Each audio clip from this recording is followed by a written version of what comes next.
After Christine in 1983, director John Carpenter wanted to experiment with some films outside of horror. The first was the sci-fi drama Starman in 1984, and then the action comedy Big Trouble in Little China in 1986. Both of them were bigger studio productions, and with that, brought about a certain amount of headaches and expectations. Even though it's a cult classic today, when Big Trouble in Little China was first released, it was a box office bomb, making only $11 million versus its $25 million budget. Tired of the restrictions he was facing with the studios, he decided to make his next film independently and return to horror. He was fascinated by things like quantum uncertainty and subatomic particles. He felt that horror was becoming too stagnant and wanted to push some boundaries to make something unique. He wanted to try new ideas and different ways to make the audience uncomfortable. With the film being funded independently, he had complete control to make the film however he saw fit. He decided to write a script that melded religion with science to create some sort of ultimate evil and combine it with the notion of matter and antimatter. Carpenter wrote the film Prince of Darkness under the pseudonym Martin Quatermass as an homage to Bernard Quatermass of the Quatermass Experiment. Shep Gordon, the manager of rock legend Alice Cooper, had just gotten into producing horror films and was one of the producers on Prince of Darkness. While at WrestleMania 2, Gordon introduced Carpenter to Cooper, who was a big horror fan. With a $3 million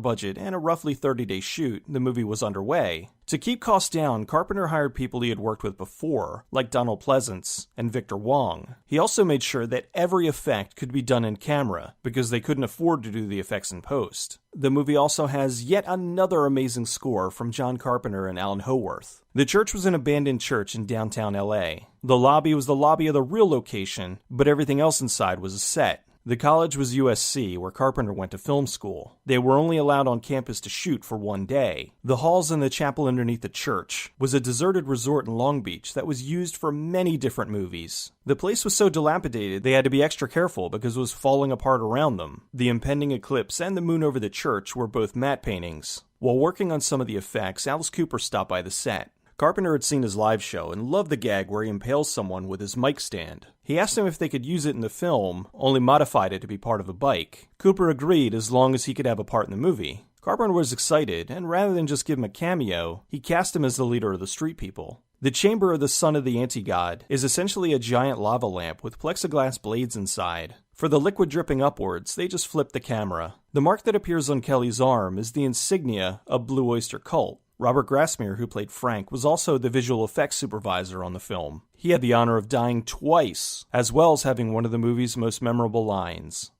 I've got a message for you, and you're not going to like it. The bugs were a mixture of real for the close-ups and fake for the long shots. When the computer starts to translate the text, it was, as John Carpenter put it, just a bunch of weird, meaningless shit. He wanted it to sound ominous, but not Bible quotes or anything of that sort. For the old lady running with scissors, they did the shot by having her stand still and drove a truck behind her with part of the set. When Kelly's being filled with the green liquid, it's a shot of a mannequin run in reverse. The shared dream was shot outside the church on video. They then played the footage on TV and filmed it, which gave it its unusual look. The figure in the doorway was actor Jesse Ferguson, who played Calder, and the voice was a modulated John Carpenter. The mirror was actually a frame filled with mercury that they laid flat and tilted the camera. When Catherine pushes Kelly into the mirror, they filmed this underwater at night in a swimming pool. The movie was released on October 23rd, 1987, just in time for Halloween. It pulled in over $14 million, which was a major success considering the small budget. Critics were unhappy with the film and gave it mostly negative reviews. Some even complained that the movie made no sense and called it cheesy. Cheesy is one of the last things I would use to describe this movie. Also, the movie does make sense. It's just that it was written with the intention of leaving some of it up to your imagination. The whole movie isn't spelled out for the audience, and that's one of the things I like about it. It wants you to ask questions and continue to think about it after it's over. People have different interpretations of the film, some of which is explained in the movie, and some of it is only hinted at. Here's my take. Within the universe, there's light and dark, matter and antimatter. At some point, the son of the anti-god was loose in our realm. Now, this isn't something tangible like a giant demon, but subatomic particles that can exist in anything. Millions of years ago, it arrived on Earth, where it slept. At some point, a group of people discovered the sleeper, and after figuring out what it was, trapped it within this chamber. The group that captured him formed a covenant that would keep him contained. They built a church around it and locked it beneath for thousands of years. In another part of the galaxy, a supernova erupts, sending subatomic particles towards Earth, which wakes the sleeper up. The last in the line of defenders has witnessed the sleeper awakening, and fearing there's nothing he can do to stop it, dies without passing on his duties. A priest gets a local professor and his students to investigate the unusual device they found beneath the church. With the son of the anti-god awake, the world is in turmoil. The son of the anti-god begins to regain some of his powers. He uses this to overtake the lost souls wandering the city. They say the devil's greatest trick is making you think that he doesn't exist. For years, less and less people believed in the devil, which weakened his bonds inside the chamber. It's your disbelief that powers him. Your stubborn faith in common sense that allows his deception.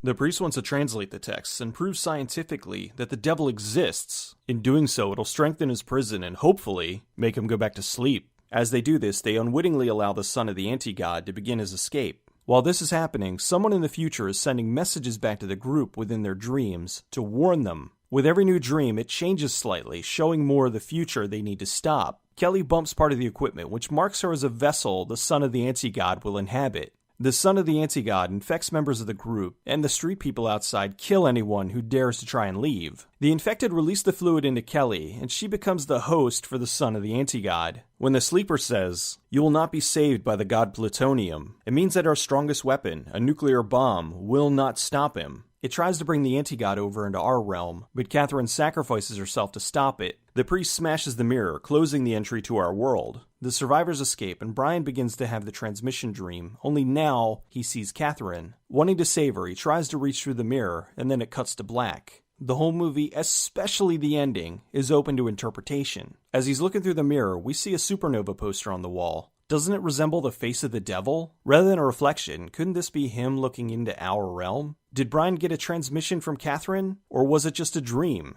If it was real, was it Catherine or a trick from the anti-god? Did they prevent the apocalypse or enable it? We never see the figure until the end, so maybe it was Catherine all along and she ended up giving the anti-god what it wanted. This was the second entry in John Carpenter's Apocalypse trilogy that started with The Thing and ended with In the Mouth of Madness. When the film aired on TV, the beginning was drastically changed. The intro titles were sped up, and they extended the scene with Brian watching TV. In the theatrical cut, it stops after talking about the supernova. In this cut, it speaks of what they found underneath the church. The identity and genesis of this rare book is unknown at this time. Current speculation is that the book is of some religious significance, dating back hundreds of years. Brian then goes to sleep, and it does that whole blurry fade transition. Considering he wakes up screaming at the end of the film, this cut heavily implies the whole thing was just a dream. In the original trailer, it ends with Brian touching the mirror and something flying through, but it's covered by the title. Was the original ending a jump scare, or did they put this there for the trailer?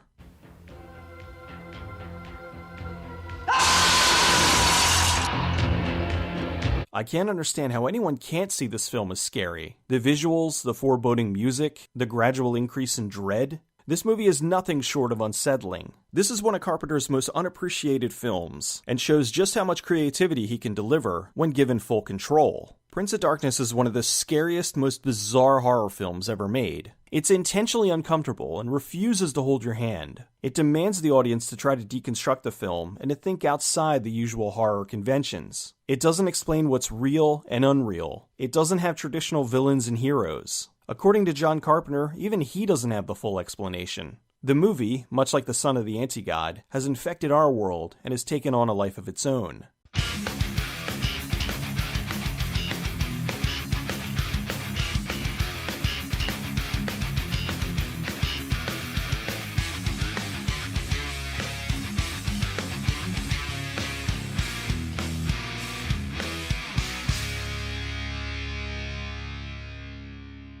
No prison can hold him now.